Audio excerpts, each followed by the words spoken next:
Hey guys, welcome to another video from the Hyperspace Vault. Dave and Alex here, and today we're going to be looking at Clone Commander Fox. Now this was a Triple Force Friday figure that came out on Triple Force Friday. So this was kind of a surprise. It was an exclusive to GameStop, but I believe it's coming to some other stores too, like Barnes & Noble has it up for pre-order, and maybe a couple other stores are going to be getting it too. So this was kind of a surprise find for us.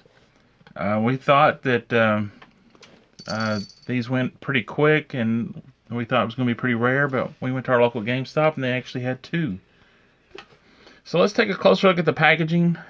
Some great grayscale artwork there. Yeah, that looks cool. I like that.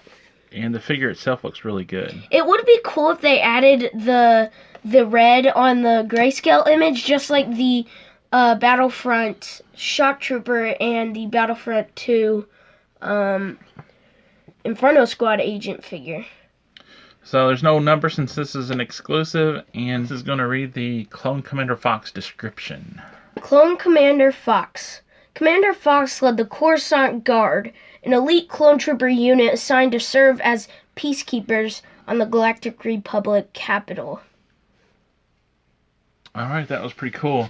So I guess, I think his appearance was in the Clone Wars animated series. I don't think he was in Revenge of the Sith movie. I don't think he was. Somebody, you can correct us if we're wrong. Leave a comment down below and let us know.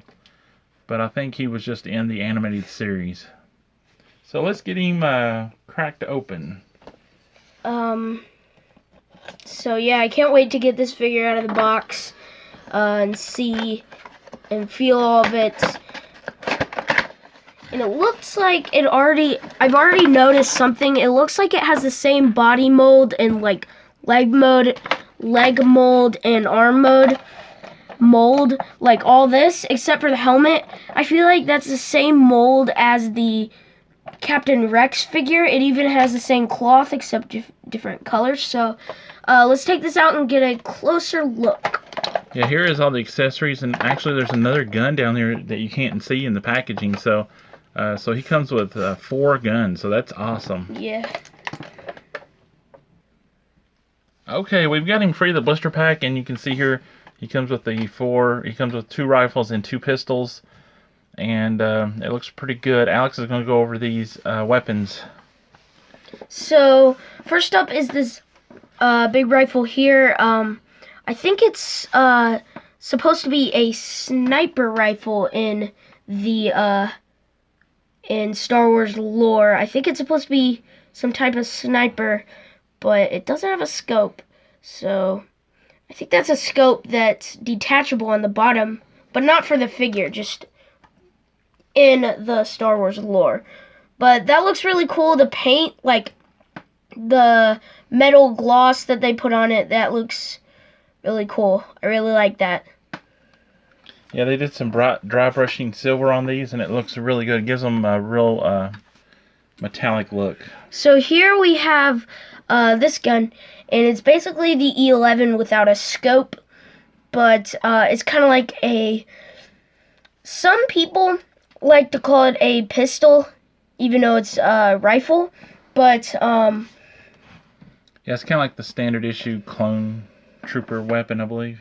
Yeah, and that looks cool. It also has the metal gloss on it. So then, of course, the 2 pistols, we're only gonna go after one because they're both the same. I like the texturing. It's basically the same from Rex and Fox. Yeah. No, wait, Rex and Wolf. But these don't have the dry brush silver on them, so they're just kind of plain plastic look, so it kind of detracts from these 2 pistols. Yeah.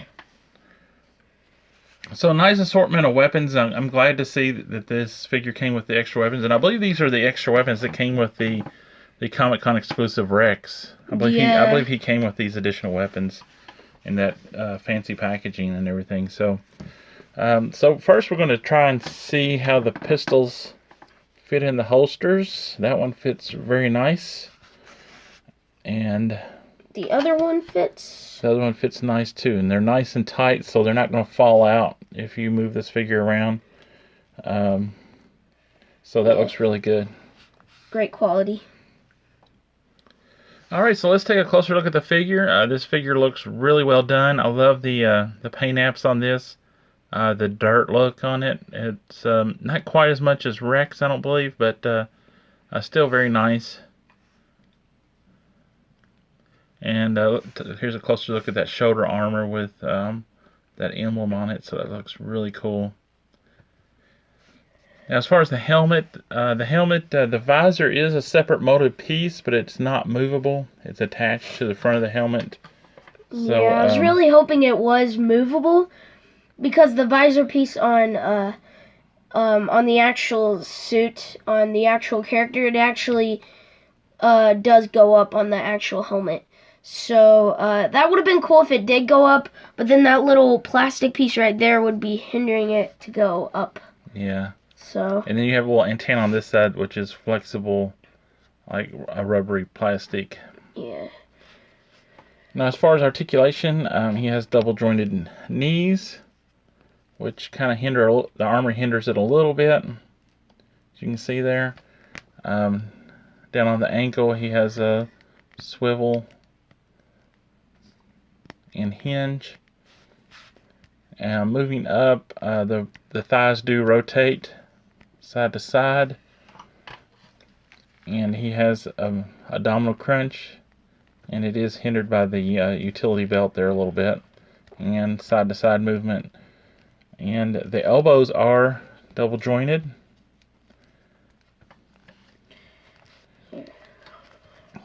and the wrist does rotate, and this one over here has a hinge on it where you can rotate it in. So, but this one, I cannot get it to do that, so I don't know if it doesn't have that or if it's the armor is blocking it. But as far as his arm going up, the armor does come up and kind of hinders the arm movement a little bit. Same for this side. Yeah, and so you can't raise his arms up all the way. You can rotate it and get a little more out of it by rotating it up and pushing the armor to the side. So the head seems to be on a ball joint. Yeah. With the up and down. And so he looks down like that and up like that, and it can rotate all the way around. Both ways. And in case you guys were wondering, if you don't have this figure yet and are watching this video to see if it's a good figure or not, and you're wondering if the helmet can come off, well, that's a no. Like, because you guys, if you have the Rex and Wolf figure and you don't have this figure, because the Rex and Wolf figure, the helmets come off to where you can see face printing and stuff like that, and it was actually really cool. But on this figure, you can't take off the helmet, which is fine with me because he would just look like any other clone because he's a clone trooper. So, you know, what's the meaning of looking at another clone trooper if it's basically the same exact thing as the others? Okay, we got him posted up with the smaller rifle weapon, and it does fit nicely in his hands. The trigger finger goes through the trigger hole, and yeah, it works really nice. Yeah, see there. I like the way that looks. Looks like he's marching into battle with the other clone troopers.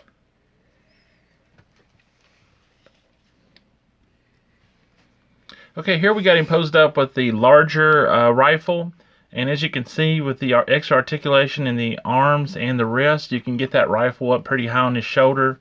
I mean, not quite as high as I'd like, but yeah. But pretty good for a Black Series figure. You can get that rifle up pretty high and do some dynamic posing as Alex has done here. So it looks pretty good, and the rifle itself does fit in the hands nicely. You can get that finger through the trigger hole, and yeah, it looks really, really good with this weapon and the dry brushing they've done on this weapon. Alright, so Alex has a really cool diorama set up here with our other clone troopers and Jedi Master Mace Windu. So it's time to get into our ratings. Alex, how do you rate this Clone Commander Fox? I think on a scale from 1 to 10, I think I'll give it a 10. And I was going to give it a 9 just because of a thing that I never pointed out in the middle of the video, but I'll point it out now. And that's because it doesn't have a dirt wash. Now, this is a thing I really wanted on Wolf, because Rex got one and it looked really good, but Wolf didn't get one. Wolf kind of just got like little dirt smudges. And then with Fox, he just kind of like got dirt splatters on him, and I guess I'm a little okay with that because you gotta have some variety. But dirt washes is like really, they look really good. They make a figure pop, so that's why I wanted one on Fox since we didn't get one on Wolf. But the reason why I didn't take off a number to go to 9 is because he came with the extra accessories, so that's actually really surprising and I like it. Alright, I'm going to rate this figure 5 stars. I think it's a great figure. Excellent looking clone trooper. I love all the extra details in it with the paint apps and the smudges and dirt app on it. The red paint looks really good too. The only thing I saw that was kind of a detractor was on this soft goods skirt material. It doesn't seem to be the same quality as like Rex's over here. And as you can see, the paint that I don't know if they use paint or dye on this black for the outside stripe, but it kind of the black or the fabric kind of bleeds through the red. So that's the only thing I didn't like about that, was you can see how good it looks on Rex's versus how this one, the black kind of bleeds through it. So other than that, this figure has some great articulation and all the armor and everything, which is pretty much basically the same on all these clone troopers. But very nice piece, and I like the extra details on the dry brushing of the weapons. Alright, that wraps up this video. Guys, please make sure, if you haven't subscribed to our channel, do so, and give this video a like, and leave us a comment down below. Tell us what you think about Clone Commander Fox. Alex, take us out. May the Force be with you, always.